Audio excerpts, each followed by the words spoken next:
suatu hari kami sholat berjamaah di belakang Rasulullah Sallallahu Alaihi Wasallam. Ketika beliau mengangkat kepala setelah ruku, beliau membaca Sami Allahu liman hamidah. Tiba-tiba dari salah satu seorang makmum berkata, Rabbana walakal hamdu hamdan katsira thayyiba mubaraka fi. Setelah selesai sholat, Rasulullah SAW bertanya, siapa tadi yang mengatakan kalimat itu? Maka orang yang dimaksud menjawab, saya wahai Rasulullah SAW. Lalu Rasulullah SAW berkata, Ra'aitu bid'ah wa thalathina malaka yabtadirunaha ayyuhum yaktubuha awal. Aku melihat lebih dari 30 malaikat berlomba untuk menjadi yang pertama mencatatnya. Itulah sejarah riwayat kenapa setelah kita dari ruku, imam membalik untuk berdiri i'tidal sami Allahu liman hamidah. Ternyata itu jawaban dari sahabat Rasulullah ketika mengucapkan Rabbana walakal hamdu itu. Itu sahabat Rasulullah, tapi diiyakan oleh Rasulullah. Astaghfirullah Rabbal baraya, Astaghfirullah minal khataya, Astaghfirullah Rabbal baraya, Astaghfirullah minal khataya, Astaghfirullah Rabbal baraya, Astaghfirullah minal khataya, Astaghfirullah Rabbal baraya. Assalamualaikum warahmatullahi wabarakatuh.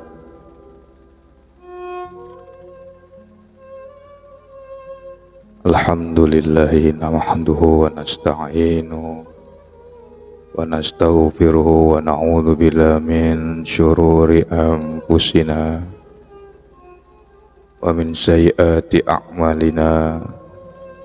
May yahdihillahu fala mudhillalah wa may yudlil fala hadiyalah. Asyhadu an la ilaha illallah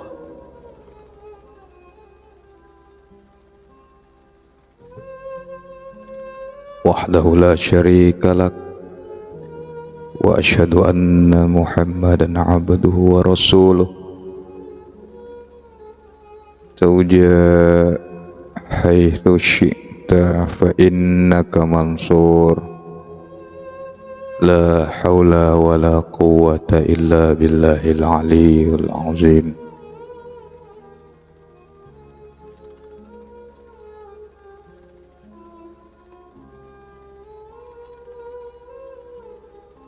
Puji syukur pada Allah, senantiasa tersandarkan diri kita kepada Allah, selalu mensyukurin apapun yang Allah berikan, titipkan buat kita.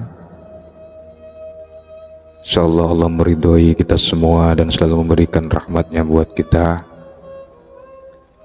Salam dan salawat mari kita hadiahkan kepada baginda Rasulullah Muhammad sallallahu alaihi wasallam. Assalamualaikum ya sayyidi ya Rasulullah. Allahumma salli ala sayyidina Muhammad wa ala ali sayyidina Muhammad. Semoga kita mendapatkan syafaat dari beliau sampai di akhirat kelak, amin ya rabbal alamin. Para habaib, para gus, para kiai yang mungkin melihat kajian malam hari ini, baik yang di beranda, di dalam, mohon izin, mohon doa, mohon restunya. Saudara-saudaraku di mana saja berada, yang aku cintai, yang aku sayangi karena Allah,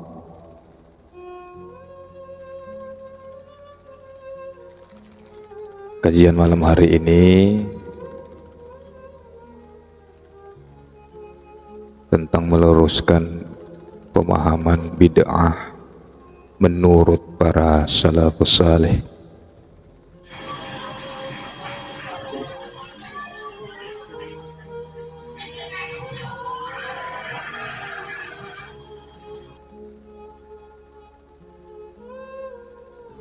Kajian ini dibuka bukan berarti mengajak perdebatan,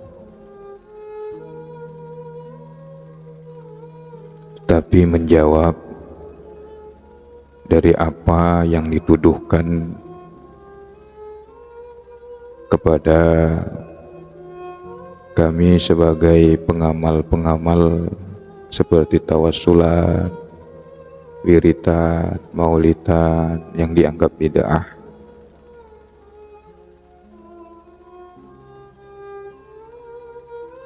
Supaya kita memahami, khususnya bagi saudara kita yang masih bingung. Sebenarnya nggak bingung kalau udah punya guru.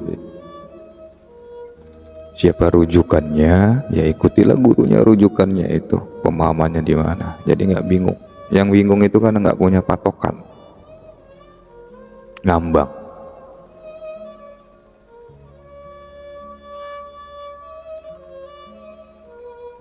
Kalau nggak punya guru itu kan yatim.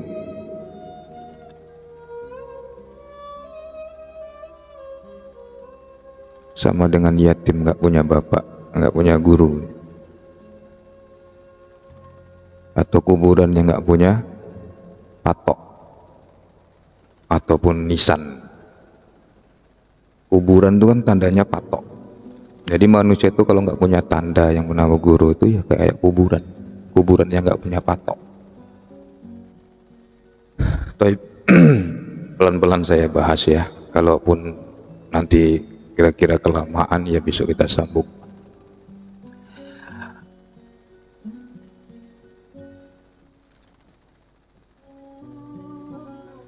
Apa bid'ah itu pengertiannya? Di dalam kitab Fath al-Bari, ma uhditha ala ghairi mithali sabiq. Bid'ah adalah sesuatu yang diadakan tanpa ada contoh sebelumnya. Sesuatu yang diadakan tanpa ada contoh sebelumnya. Itulah pengertian bid'ah menurut dalam kitab Fath al-Bari.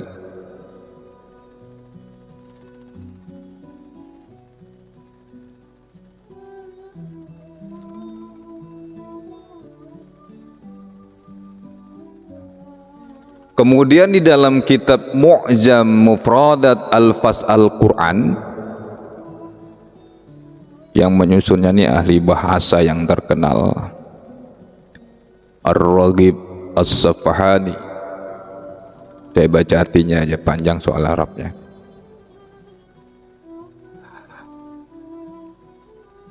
Al-ibda'u insya'u son'ati billahtidai waqtida'. Kata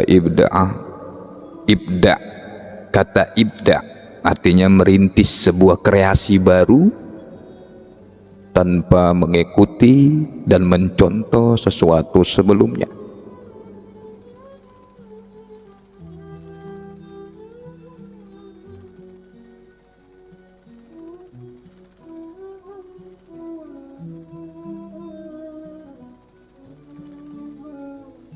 Kata ibda' jika digunakan pada hak Allah,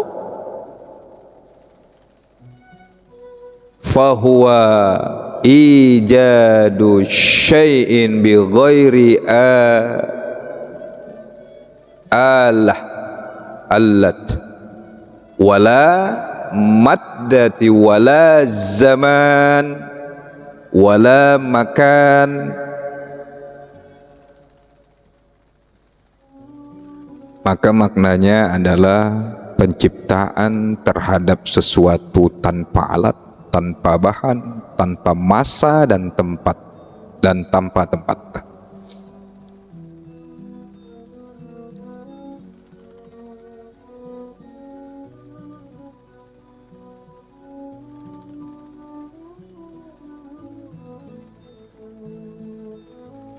Artinya juga merintis sesuatu yang baru.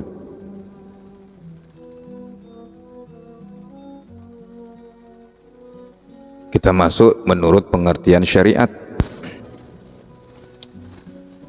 Bid'ah menurut pengertian syariat, al-muhdatsul ladzi lam yanussa 'alaihi al-Qur'an, sesuatu yang baru yang tidak terdapat penyebutannya secara tertulis,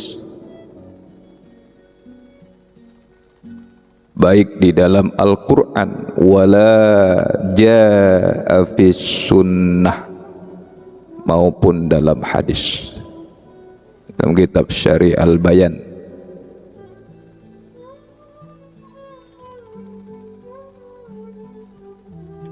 Sedangkan menurut Abu Bakar Ibnu Al-Arabi, kata beliau, laisat bid'ah wal muhdath mudmumaini lilabzi bid'ati wa muhdathi wala ma'nayhima wa innama yudhammu minal bid'ah ma yukhalifus sunnah. Kata Abu Bakar Ibnu Al-Arabi, perkara yang baru atau bid'ah atau muhdas tidak pasti tercela hanya karena secara bahasa disebut bid'ah atau muhdas, atau dalam pengertian keduanya,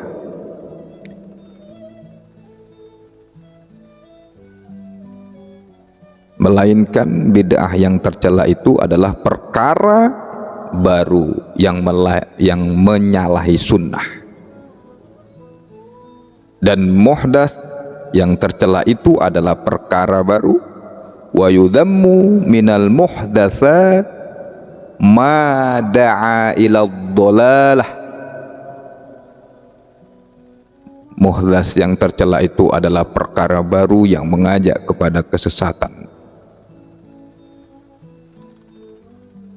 Itu pengertian-pengertiannya.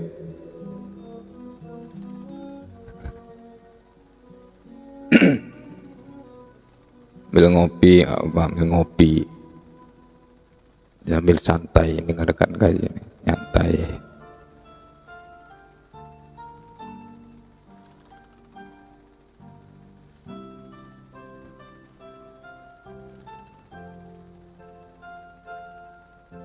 Nah, bid'ah itu terbagi dua. Pertama, bid'ah dolalah, atau juga sering disebut dengan bid'ah sayyi'ah atau sunnah sayyi'ah. Apa maksudnya? Perkara baru yang menyalahi Al-Quran dan sunnah. Kemudian kedua, bid'ah huda, atau juga disebut dengan bid'ah hasanah atau sunnah hasanah. Ini yang sering disebut kita dengar, bid'ah hasanah. Kata lainnya bid'ah huda. Apa maksudnya? Perkara baru yang sesuai dan sejalan dengan Al-Quran dan sunnah.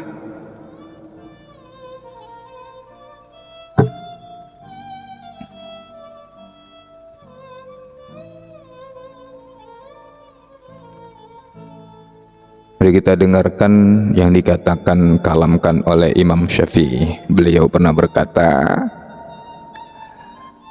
al-muhdatsatu minal umuri dorban. Perkara-perkara baru itu terbagi menjadi dua bagian, kata beliau. Ahaduhuma, pertama, ma uhditsa mimma yukhalifu kitaba, perkara baru yang menyalahi Al-Quran, sunnah, ijma', au sunnah, au athar, au ijma', perkara baru yang menyalahi Al-Quran, sunnah, ijma' atau menyalahi athar. Athar itu atau sesuatu yang dilakukan atau yang dikatakan sahabat tanpa ada di antara mereka yang mengingkarinya. Perkataan sahabat maksudnya athar.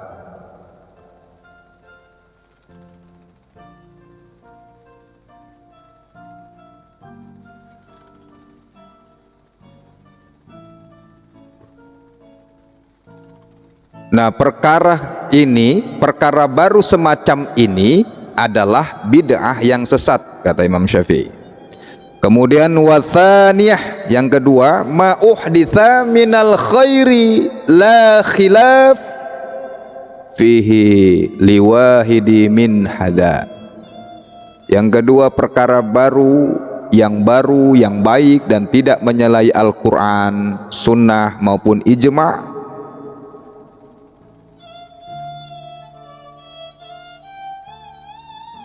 Wahadhihi muhdatsa ghairu mudmumah, maka sesuatu yang baru seperti ini tidak tercelah, kata beliau.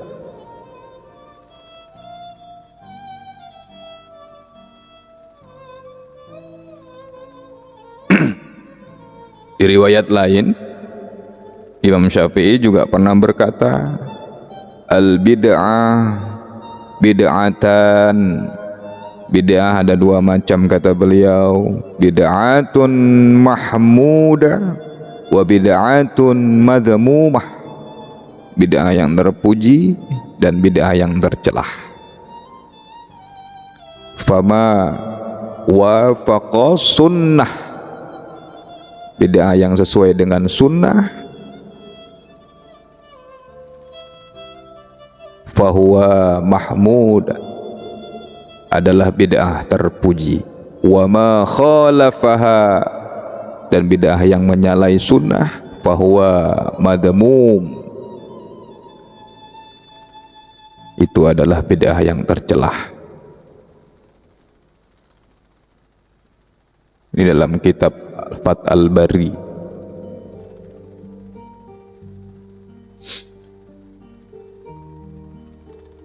Maka pembagian bid'ah yang diutarakan oleh Imam Syafi'i, yang mazhabnya sekarang kita pakai,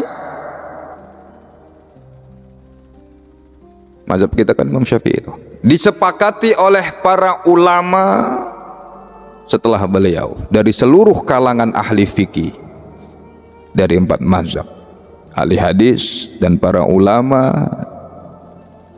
di seluruh ulama itu disepakati. Di antara mereka adalah ulama yang terkenal seperti An-Nawawi, Imam Syekh An-Nawawi, Ibnu Arafah, Al-Maliki, Ibnu Abidin. Itu ulama-ulama yang terkenal yang sepakat yang bid'ah itu terbagi 2, yang dikatakan oleh Imam Syafi'i. Itu kalangan ulama fikih.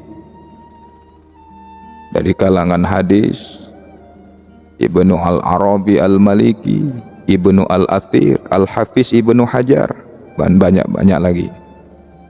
Imam As-Sayuti,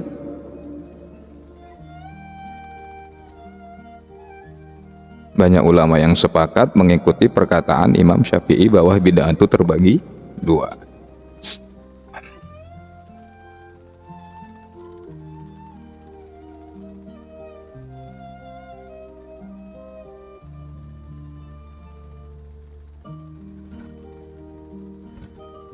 Maka dengan demikian bid'ah dalam istilah syara' terbagi menjadi 2, bid'ah mahmudah atau bid'ah terpuji, dan yang kedua adalah bid'ah mazmumah, bid'ah yang tercelah. Maka pembagian bid'ah ini menjadi 2 bagian. dapat dipahami dari suatu hadis Aisyah bahwa ia berkata, Rasulullah sallallahu alaihi wasallam pernah bersabda, "Man ahdatsa fi amrina hadza ma laisa minhu fahuwa raddu." Kata baginda Rasulullah sallallahu alaihi wasallam, barang siapa yang berbuat sesuatu yang baharu dalam syariat ini yang tidak sesuai dengannya, maka ia tertolak. Dari hadis riwayat Imam Bukhari.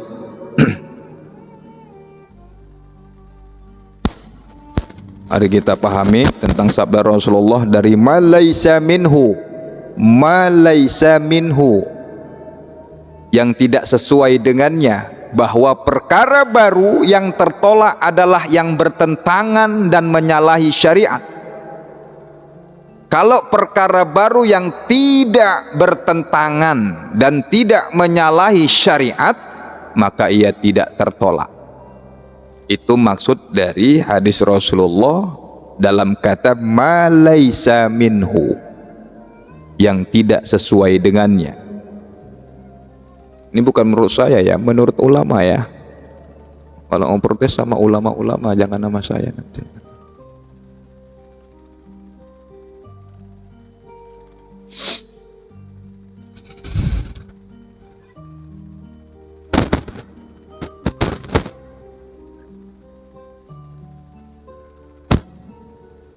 Kemudian kalau dilihat dari segi wilayahnya, bid'ah itu terbagi dua bagian juga.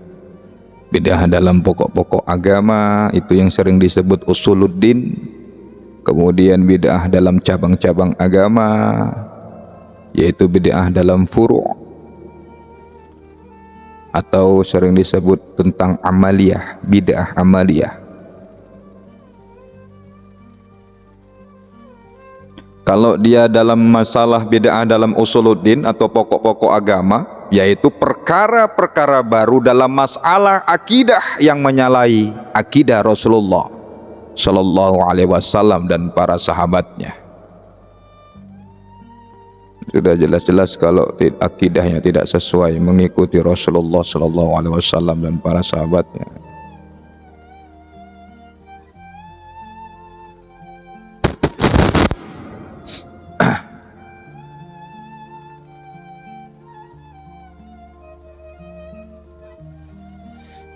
Kemudian dalil tentang bid'ah hasanah itu ada dalilnya.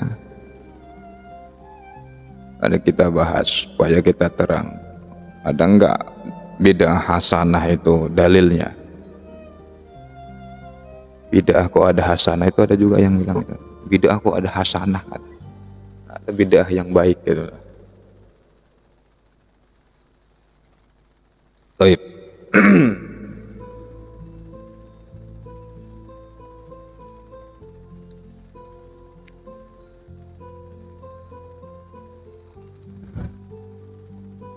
Dalil pertama di dalam surat Al-Hadid ayat 27. Ini yang disusun, yang diutarakan oleh ahli hadis Al-Alama As-Sayyid Abdullah Ibnu As-Siddiq Al-Ghumari Al-Hasani di dalam kitab Itqan As-Sunnah fi tahqiq makna al-bid'ah.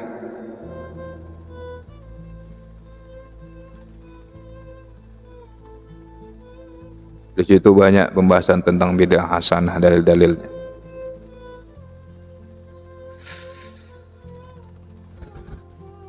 Allah berfirman, "A'udzubillahi minasyaitonir rajim. Bismillahirrahmanirrahim.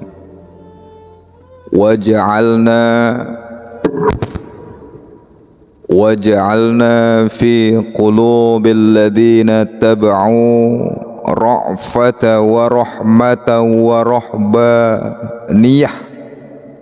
ورهبانية ابتدعوها ما كتبناها عليهم إلا ابتغاء رضوان الله Dan kami, kata Allah, jadikan dalam hati orang-orang yang mengikutinya, maksudnya mengikutinya itu Nabi Isa, rasa santun dan kasih sayang.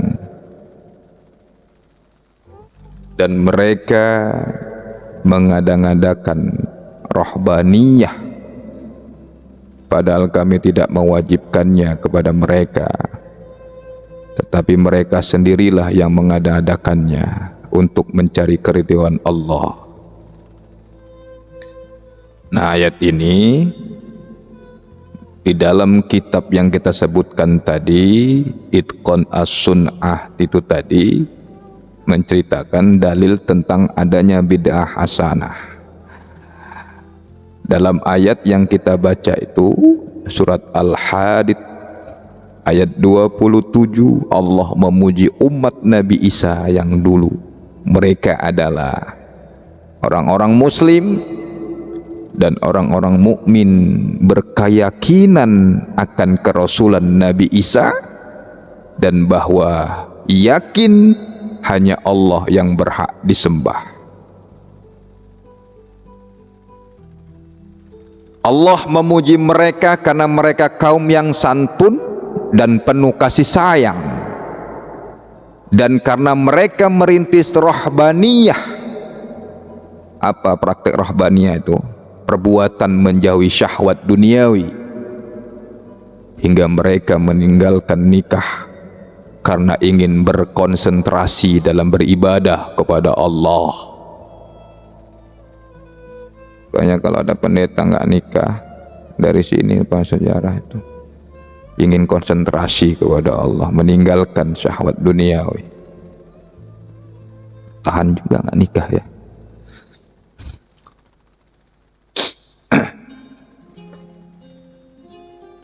Nah, dalam ayat di atas yang kita bacakan tadi, ma katabna alaihim, kami maksudnya Allah tidak mewajibkan rahbaniyah yang mereka lakukan, melainkan mereka sendiri yang mengada-ngadakan itu untuk tujuan mendekatkan diri kepada Allah.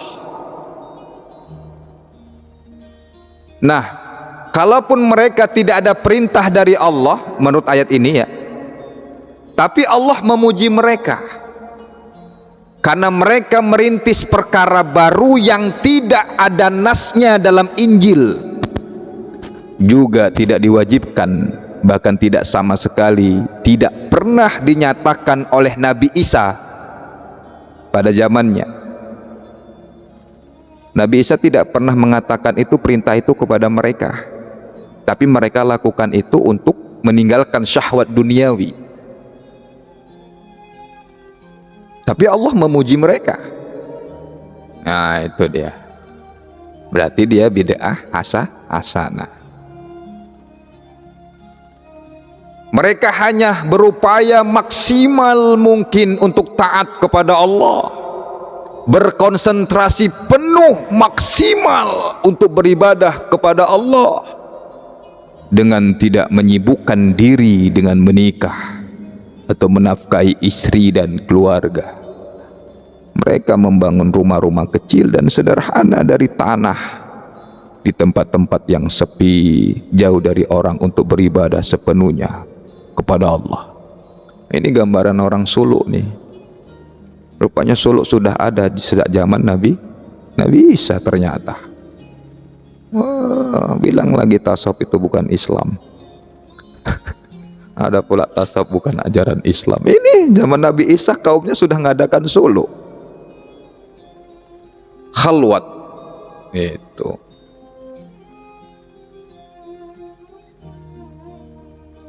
Yang kedua dalilnya dari sahabat Jarir ibnu Abdillah al-Bazali, Rasulullah sallallahu alaihi wasallam bersabda, man sanna fil Islam sunnah hasanah, barang siapa merintis, memulai dalam agama Islam sunnah atau perbuatan yang baik, falahu ajruha, maka baginya pahala dari perbuatannya itu. Wa ajru man amila biha ba'dahu min ghair,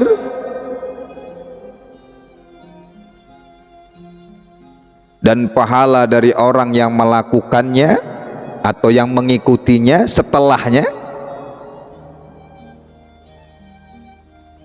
dan pahala dari orang yang melakukannya tanpa berkurang sedikit pun dari pahala mereka. Wa man sanna fil Islam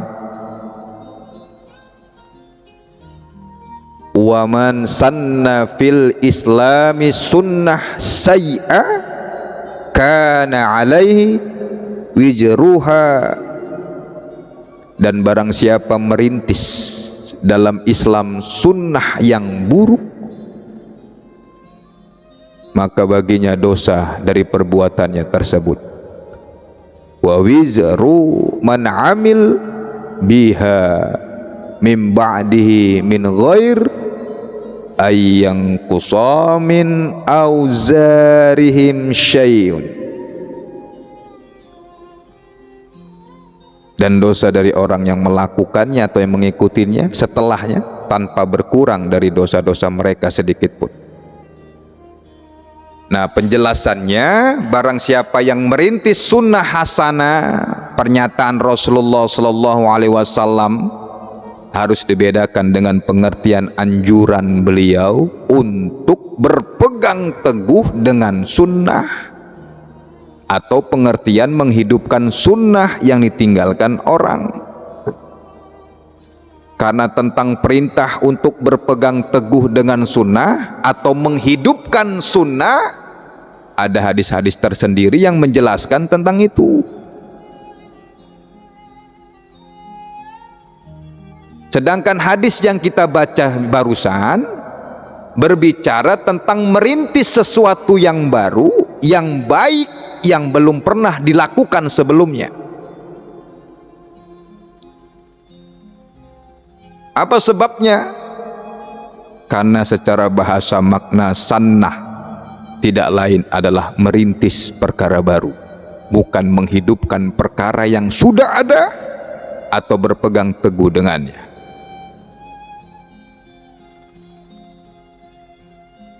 Jadi belum ada perintah atau anjuran dari Rasulullah SAW, tapi baik,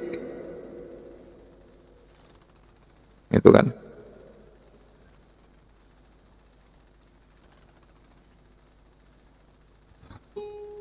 Beduk disalahin bid'ah, Rasulullah nggak ada beduk. Ya,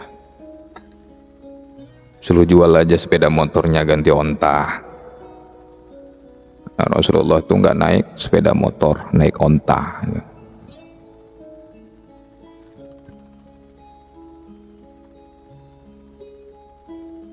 Masuk dalil ketiga.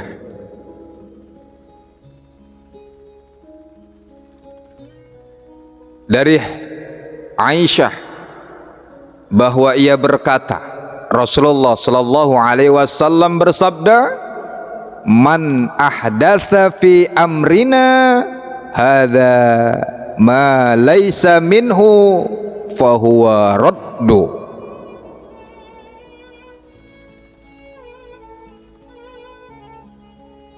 Barang siapa yang berbuat sesuatu yang baru dalam syariat ini yang tidak sesuai dengannya, maka ia tertolak.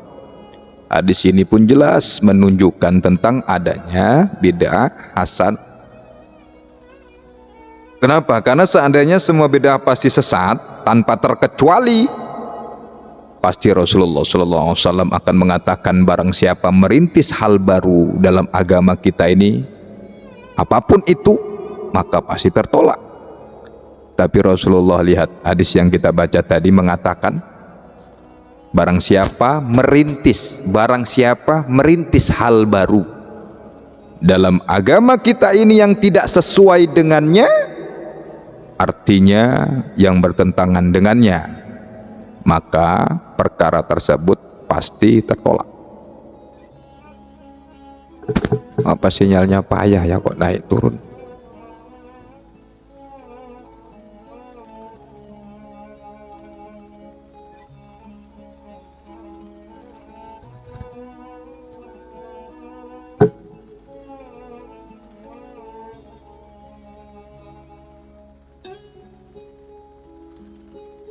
Saudara-saudara yang Allah muliakan, dengan demikian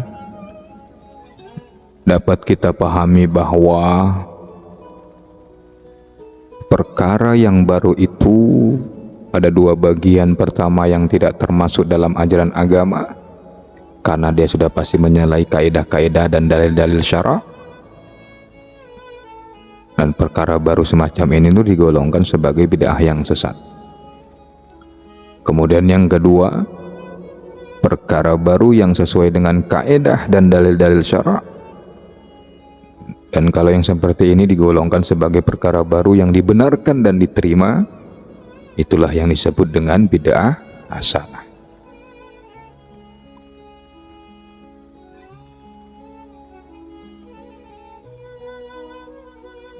Baik, kita lanjut.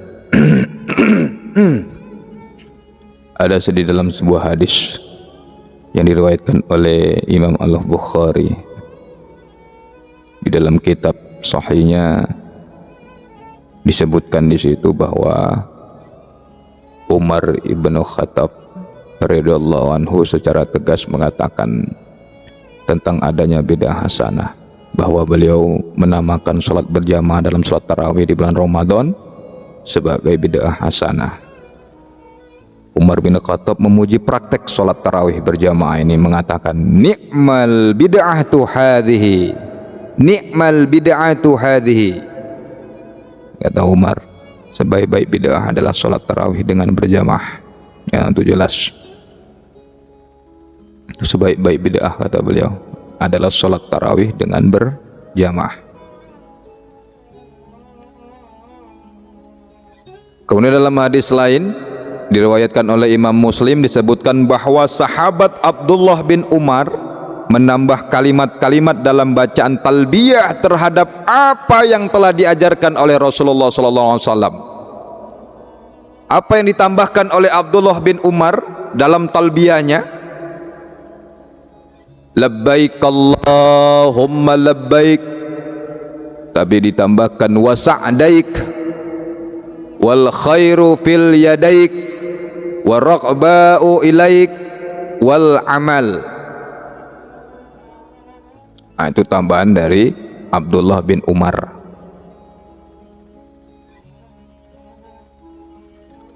Kemudian di dalam hadis riwayat Abu Daud,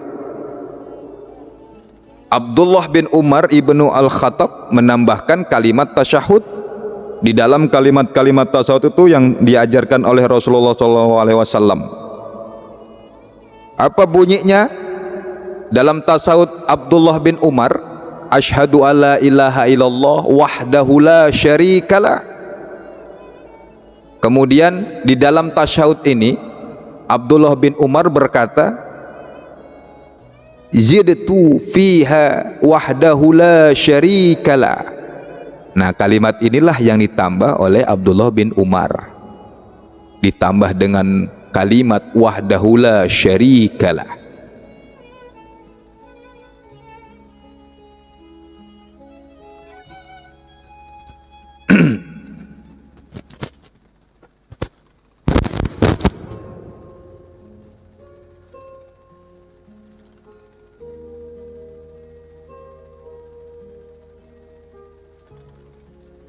Baik. Kemudian Abdullah ibnu Umar pernah menganggap bahwa sholat duha adalah bid'ah. Kenapa? Karena Rasulullah SAW tidak pernah melakukannya. Apa kata beliau? Innaha muhdatsa wa innaha lamin ahsan ma ahdatsu. Sesungguhnya sholat duha itu perkara baru, dan hal itu merupakan salah satu perkara terbaik dari apa yang mereka rintis. Di riwayat lain disebutkan Abdullah bin Umar pernah berkata, bid'ah wa ni'mah al bid'ah. Salat duha adalah bid'ah dan ini adalah sebaik-baik bid'ah.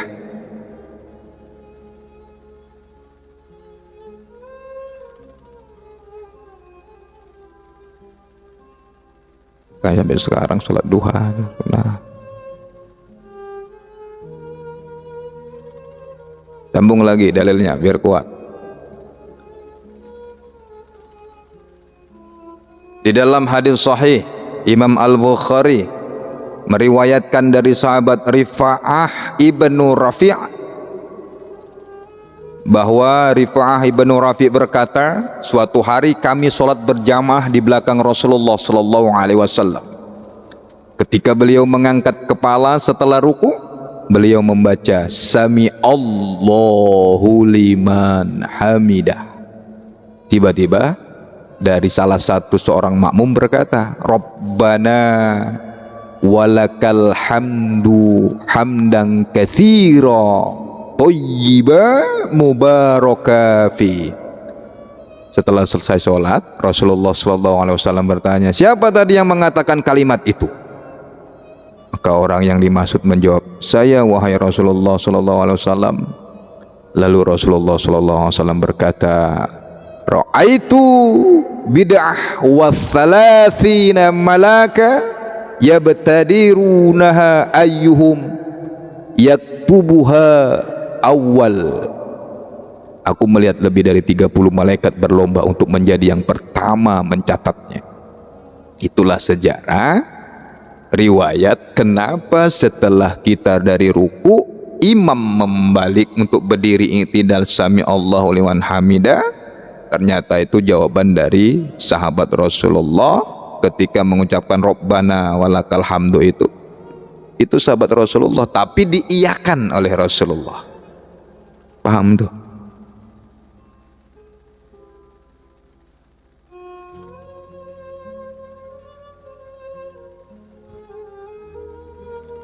Apa Rasulullah marah itu dengar kalimat itu pada waktu sholat berjamaah ada sahabat yang ngomong Rabbana walakal hamdu. Siapa tadi yang mengucapkan kalimat itu? Saya ya Rasulullah. Sesat gitu. Mana ya gitu Rasulullah? Bid'ah gitu, ada. Malah justru Rasulullah mengatakan, aku melihat lebih dari 30 malaikat berlomba untuk menjadi yang pertama mencatatnya itu. Coba. Ada Rasulullah. Siapa tadi yang ngomong kalimat ini? Aku mendengar lawa Rabbana.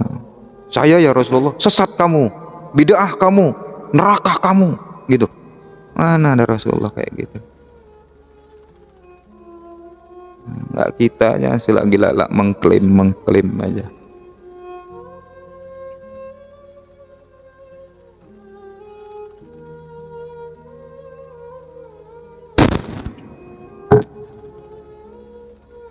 Udah berapa menit kita nih? 40 menit deh.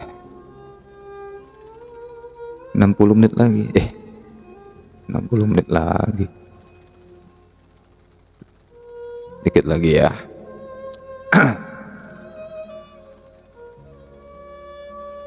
Nah, mari kita masuk kepada contoh bid'ah hasanah dan bid'ah sayyi'ah.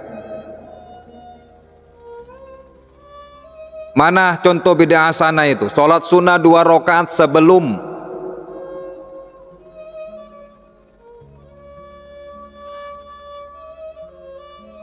salat sunnah 2 rakaat sebelum dibunuh. Nah, siapa yang pertama sekali melakukan ini? Orang yang pertama kali melakukannya adalah Khubayb ibnu Adi al-Ansari. Ini salah satu di antara sahabat Rasulullah SAW.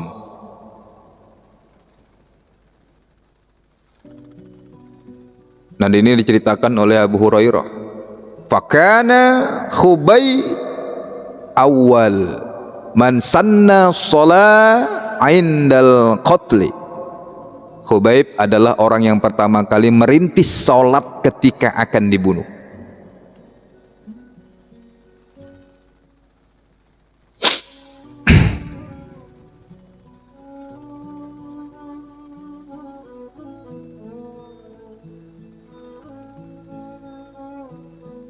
Kemudian Yang kedua, mana bid'ah hasanah lagi? Penambahan kalimat azan pertama sebelum sholat Jumat. Sejak kapan sholat Jumat azan pertama sebelum sholat Jumat itu? Sejak zamannya Utsman bin Affan. Ini dalam kitab Bukhari Al-Jumu'ah, dalam kitabnya. Penambahan azan pertama sebelum sholat Jumat itu sejak diadakan oleh Utsman bin Affan. Nah, bilang lagi sholat azan 2 kali sholat Jumat bid'ah.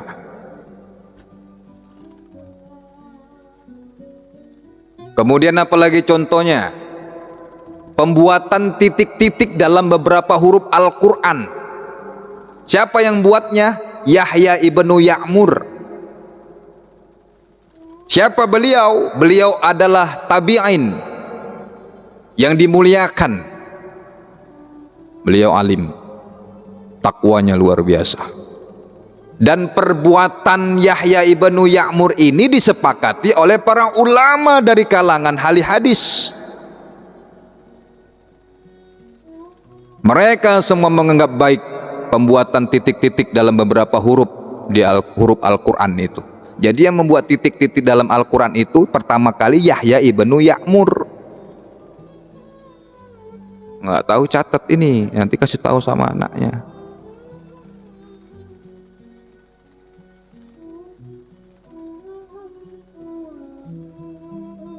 Ketika Rasulullah Shallallahu Alaihi Wasallam mendikte atau melihat, mengecek bacaan-bacaan Al-Quran kepada para penulis wahyu pada waktu itu, mereka semua menuliskannya dengan tanpa titik sedikit pun pada huruf-huruf Al-Quran itu. Coba, masih gundul. Kita jangankan baca huruf gundul, huruf yang begondrong aja pun kadang salah-salah.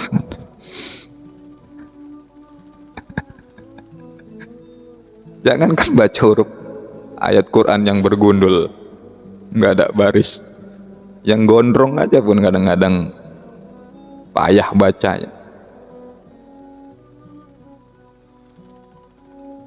Maka pada masa Khalifah Utsman bin Affan, beliau menyalin dan menggandakan mushaf menjadi 5 sampai 6 naskah pada setiap salinan mushaf-mushaf itu. Tidak ada satupun yang dibuatkan titik-titik pada sebagian huruf-hurufnya. Tapi sejak setelah pemberian titik-titik oleh apa tadi? Yang buat titik Yahya bin Ya'mur namanya. Kemudian semua umat Islam sampai hari ini selalu memakai titik dalam penulisan huruf Al-Quran. Ada T-A-I bawah I. Coba seandainya ini ya, seandainya kalau huruf Al-Quran sampai sekarang nggak ada titik gitu, semanalah nenek-nenek itu kayak baca Quran itu, Pak. Dulu kita ngaji, itu nggak ada ejaan begitu tuh, kayak sekarang nggak ada pakai lagu itu. Kalau seandainya nggak ada titik-titiknya gitu, baris-barisnya, gundul aja semua. Nggak ada lagu, ada T-A-I bawah I, afatat atas A, I kas apa, doma A, kasro bawah I, adoma depan U, A, I, U gitu. Mana ada lagu-lagu itu kalau nggak ada, kalau seandainya Yahya bin Ya'mur tuh nggak buat baris-baris itu.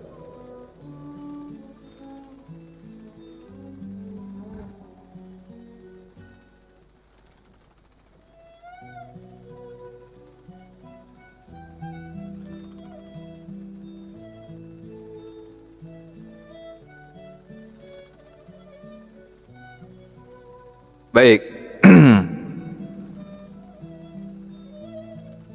Begitu juga dengan penulisan nama-nama surat dalam Al-Quran itu.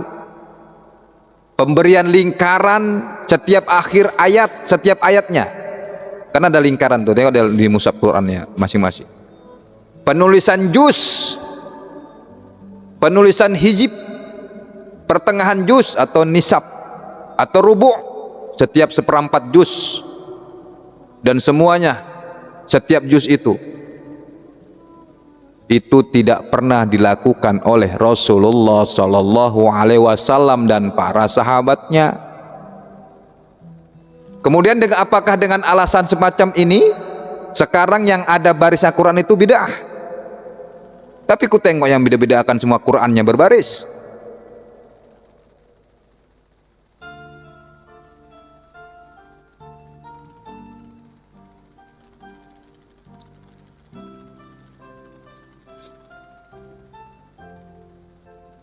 Kemudian selanjutnya, mihrab dalam masjid itu sebagai tempat sholat imam. Siapa pertama kali yang menciptakan karya itu? Pada masa Khalifah Ar-Rashid Umar ibnu Abdul Aziz di Masjid Nabawi. Itu pertama kali pembuat mihrab.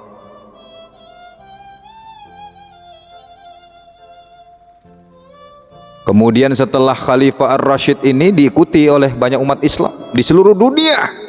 Ketika mereka membangun masjid pasti ada mihrabnya.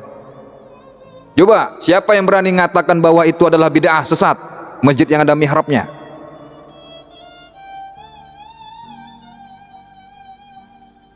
Bilanglah. Yang mengatakan kadang-kadang yang mengatakan bid'ah itu sholatnya juga masjid ada mihrabnya.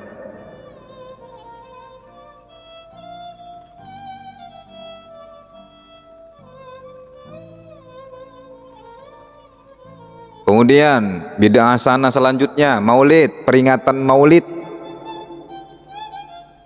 Ini sering kali setiap mengadakan maulid pasti ribut lagi. Setiap ada mengadakan maulid pasti keluar lagi video-video debat-debat lagi, muncul lagi itu setiap itu.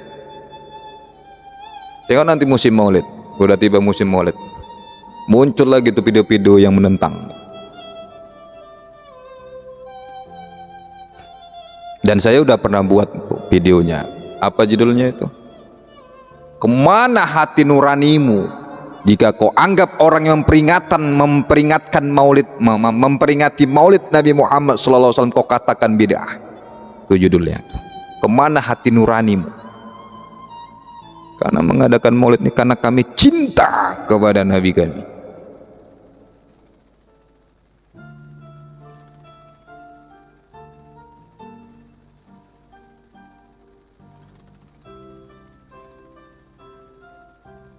Siapa yang mengatakan peringatan maulid Nabi adalah bid'ah hasanah? Ini ditegaskan banyak ulama seperti Al-Hafiz Ibnu Diyah, Al-Hafiz Al-Iraq, Al-Hafiz Ibnu Hajar As-Asqalani, Al-Hafiz As-Sayuti, Asy-Syakhawi, banyak, Syekh Ibnu Hajar.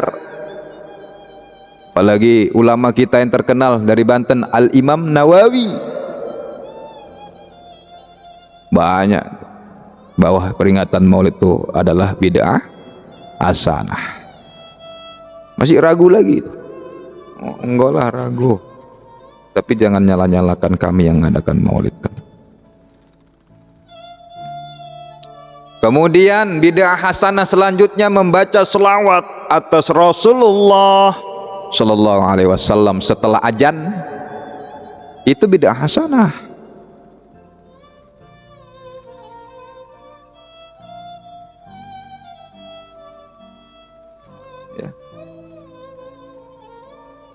Kita singkat aja, lanjut. Apa lagi yang sering-sering dibidah-bidahkan tapi sebenarnya itu bidah hasanah yang dibolehkan?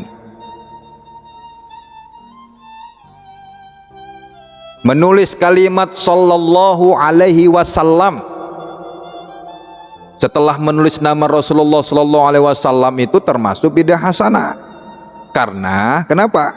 Rasulullah sallallahu alaihi wasallam dalam surat-surat yang beliau kirimkan pada waktu itu kepada seluruh para raja, para penguasa di masa beliau, tidak pernah menulis kalimat selawat semacam itu.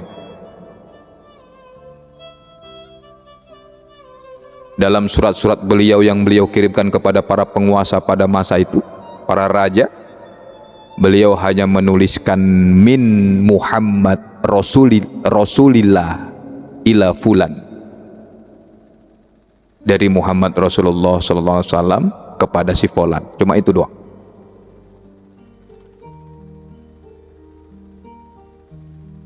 Next. Apalagi yang bid'ah hasanah, beberapa thariqah yang dirintis oleh para wali Allah dan orang-orang saleh.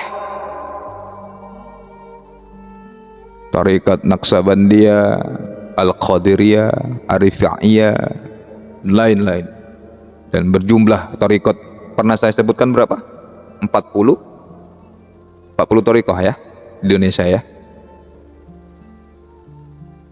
Di awal dulu asalnya thariqat ini bid'ah hasanah. Kemudian sebagian pengikut beberapa thariqat ada yang menyimpang dari ajaran thariqat ini. Namun demikian, hal yang demikian itu tidak langsung ternodai thariqat pada peletakan atau tujuan awal thariqat itu didirikan. Ya, karena memang orang masuk banyak thariqah itu macam-macam, menodai thariqat itu.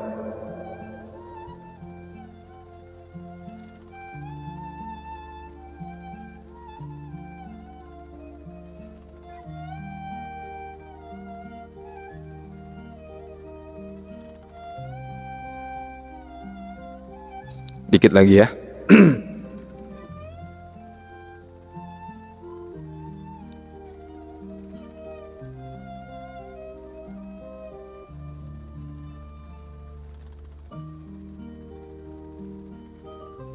Kalangan yang mengingkari adanya bid'ah hasanah, mereka biasanya ngomong begini, bukankah Rasulullah SAW dalam hadis riwayat Abu Daud dari sahabat Al-Irbad Ibnu Sariyah telah bersabda, wa iyyakum wa muhdatsat al-umuri fa inna kulla muhdatsati bid'ah wa kulla bid'atin dolalah. Inilah andalan mereka, bahwa setiap perkara yang secara nyata tidak disebutkan dalam Al-Quran dan hadis atau tidak pernah dilakukan oleh Rasulullah SAW atau khulafa rasyidin, maka perkara tersebut dianggap sebagai bid'ah sesat, kata mereka. Kita jawab, ini hadisnya lafaznya umum tapi maknanya khusus. Maksudnya yang dimaksud oleh Rasulullah SAW dengan bid'ah tersebut menurut hadis yang mereka sebutkan itu, yang kita sebutkan tadi, adalah bid'ah sayyi'ah. Setiap perkara baru yang menyalahi Al-Quran, sunnah, ijma' atau athar. Maka Syekh Imam An-Nawawi dalam Sahih Muslim menuliskan, beliau pernah menuliskan sabda Rasulullah SAW, kullu bid'ah dolalah. Ini adalah am maksus, artinya lafaz umum yang telah dikhususkan kepada sebagian maknanya. Jadi yang dimaksud adalah bahwa sebagian besar bid'ah itu sesat, bukan mutlak semua bid'ah itu sesat.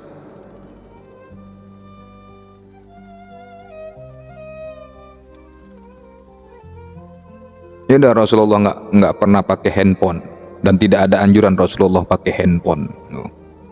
Jual handphone itu, ganti kaleng susu.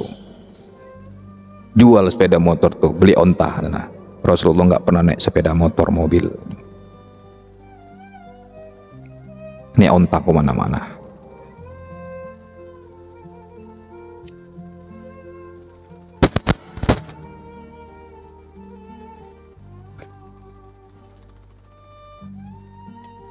Kemudian ulama kita, Imam An-Nawawi, beliau itu membagi bid'ah itu menjadi 5 macam lagi. Beliau berkata, jika telah dipahami apa yang telah aku tuturkan, kata beliau, maka dapat diketahui bahwa hadis ini termasuk hadis umum yang telah dikhususkan Demikian juga pemahamannya dengan beberapa hadis serupa dengan ini. Apa yang saya katakan, kata Imam An-Nawawi, didukung oleh perkataan Umar bin Khattab tentang sholat tarawih. Tadi udah kita jelaskan. Apa kata Umar bin Khattab tentang sholat tarawih itu? Sholat tarawih dengan berjamaah adalah sebaik-baiknya bid'ah.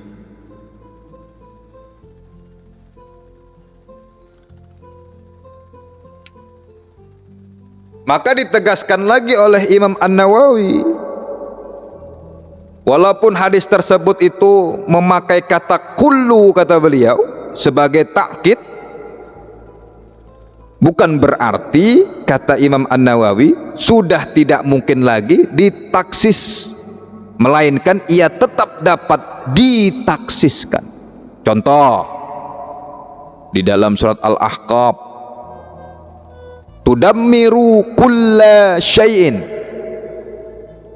Maka makna ayat ini adalah bahwa angin yang merupakan ajab atas kaum Ad telah menghancurkan kaum tersebut dan segala harta benda yang mereka miliki. Bukan artinya bahwa angin tersebut menghancurkan segala sesuatu secara keseluruhan, karena terbukti hingga sekarang langit dan bumi masih utuh seperti yang kita lihat.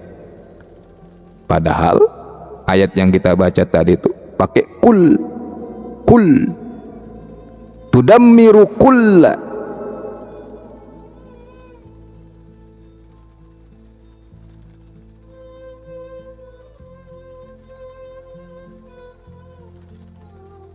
Nah, apalagi alasan dalil mereka mengingkari bid'ah hasanah yang kita lakukan? Man sanna fi al-Islam sunnatan hasanatan. Itu yang hadis yang diriwayatkan oleh Imam Muslim. Berlaku ketika Rasulullah SAW masih hidup. Adapun setelah Rasulullah SAW meninggal, wafat, maka hal tersebut menjadi tidak berlaku lagi. Itu alasan mereka. Kita jawab, di dalam kaidah usuliyah disebutkan la tasbutul khususiyatu illa bidalil. Pengkhususan terhadap suatu nas itu tidak boleh ditetapkan kecuali harus berdasarkan adanya dalil. Coba mana dalil yang menunjukkan kekhususan tersebut? Justru sebaliknya, lapas hadis riwayat Imam Muslim yang kita baca, yang mereka andalkan itu menunjukkan umum, karena Rasulullah SAW tidak mengatakan man sanna fi hayati sunatan hasanatan. Barang siapa merintis perkara baru yang baik di masa hidupku, nggak ada Rasulullah ngomong gitu. Atau tidak Rasulullah mengatakan man amila amalan ana amiltu fa ahyahu.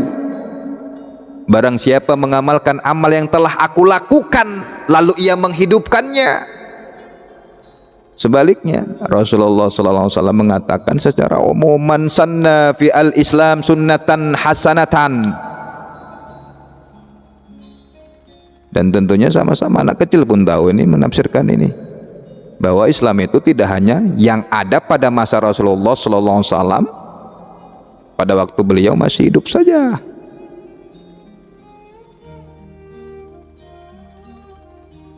Dibilang pula hadis Rasulullah nggak berlaku lagi. Siapa yang lebih bid'ah, yang lebih sesat? Sampai berani mereka hadis yang kita baca tadi nggak berlaku lagi itu karena masanya pada waktu Rasulullah masih hidup. Kalau udah wafat beliau nggak berlaku lagi. Berani sekali mereka mengatakan hadis Rasulullah tidak berlaku lagi setelah Rasulullah SAW itu wafat. Siapa yang lebih sesat dari apa yang mereka sesatkan? Jawab sendiri.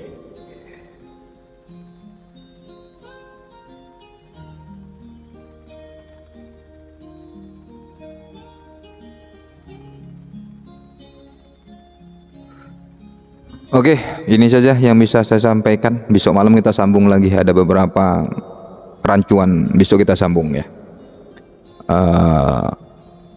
Kita harus mengetahui kalangan-kalangan alasan-alasan dalil yang mengingkari bid'ah hasanah yang sering kita kerjakan selama ini, seperti maulidan, isra miratan, wiritan, apalagi sunatan, kok sunatan, maulidan, isra miratan, wiritan, takjiatan gitu. Kalau kita melakukan itu, mereka yang kayak kesetanan gitu kan. Bingung sendiri kalau kita mengadakan peringatan maulid itu, ada aja alasan untuk menyalah-nyalahkan. Ya, besok kita sambung lagi tentang kalangan mereka-mereka yang mengingkari bid'ah hasanah yang kita kerjakan selama ini. Insya Allah mohon ampun pada Allah Subhanahu Wa Taala. Mohon maaf kalau ada hadis-hadis firman Allah yang salah saya membacanya, panjang pendeknya. Mohon maaf atas kesilapan. Mohon maaf. Mohon ampun pada Allah Subhanahu Wa Taala. Sebelum Abah tutup, Abah ngasih pantun lagi. Kura-kura dalam perahu, tulisan jelek jangan dicaci. Assalamualaikum warahmatullahi wabarakatuh.